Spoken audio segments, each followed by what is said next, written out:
Audio Jungle.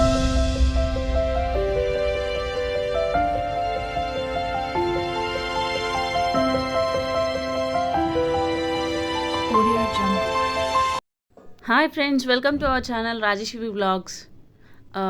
వర్షాలు పడుతున్నాయి కదా, సో మనం వేడివేడిగా పాలక్ పకోడీ వేసుకుంటే ఎంత బాగుంటుంది. పిల్లలకు కూడా చాలా ఇష్టంగా తింటారు. ఈవినింగ్ స్నాక్స్ లాగా కూడా పెట్టచ్చు. ఇప్పుడు దానికి కావాల్సిన పదార్థాలు ఏంటో చూద్దాం.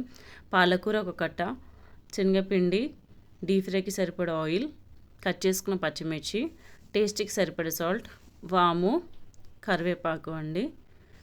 ఇప్పుడు పాలకూరని నీట్గా కట్ చేసుకోవాలండి. అందులో వాటర్ అనేది లేకుండా చూసుకోవాలి, కొంచెం తడిగానే ఉండాలి.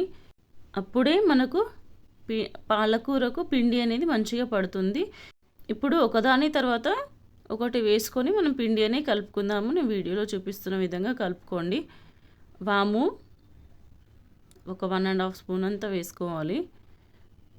వాము వేయడం వల్ల ఆరోగ్యానికి మంచిగా ఉంటుందండి. అండ్ సాల్ట్ చూసుకొని వేసుకోండి. నేను కొంచెం 1/2 స్పూన్ అంత వేస్తున్నాను, ఎందుకంటే మనకు పాలకూరలో ఆల్రెడీ సాల్ట్ కంటెంట్ ఉంటుంది కాబట్టి. టేస్ట్కి సరిపడా వేసుకోవాలి. పిండి కూడా మనం చూసుకొని కలుపుకోవాలండి. కొద్ది కొద్దిగా వేసుకుంటూ మనం పిండి అనేది కలుపుకోవాల్సి ఉంటుంది. అప్పుడే మనకు క్రిస్పీగా వస్తాయి. పిండి ఎక్కువగా వేస్తే మాత్రం మెత్తగా అయిపోతుంది. పకోడీ అనేది మనకు సరిగా రాదు. ఇప్పుడు నేను స్పైసీ కావాలని చెప్పేసి నేను పచ్చిమిర్చి అనేది ఎక్కువ వేస్తున్నాను. సో మీకు స్పైసీ తక్కువ అనుకుంటే మీరు పచ్చిమిర్చి అనేది తగ్గించుకోవచ్చు. ఇప్పుడు కొంచెం కరివేపాకు కూడా వేస్తున్నాను. వేసేసి ఇప్పుడు మనం పిండి అనేది వాటర్ వేయకుండా కలుపుకోవాలి. చూసుకుంటూ కొంచెం కొంచెంగా పిండి యాడ్ చేసుకొని కలుపుకోవాలండి. చూడండి, నేను వీడియోలో చూపించిన విధంగా మనం పిండి అనేది కలుపుకోవాలి. ఇప్పుడు స్టవ్ వెలిగించి ఆయిల్ అనేది హీట్ అయ్యాక కొద్ది కొద్దిగా మనం దాన్ని డీప్ ఫ్రైగా చేసుకోవాలి. కొంచెం బ్రౌనిష్ కలర్ వచ్చేంత వరకు మనం దాన్ని ఫ్రై చేసుకోవాలి.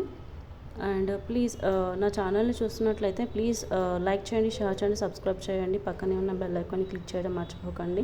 మరిన్ని వీడియోస్తో నేను మీ ముందుకు వస్తాను. Thanks for watching my channel Rajeshwari blogs. Thank you.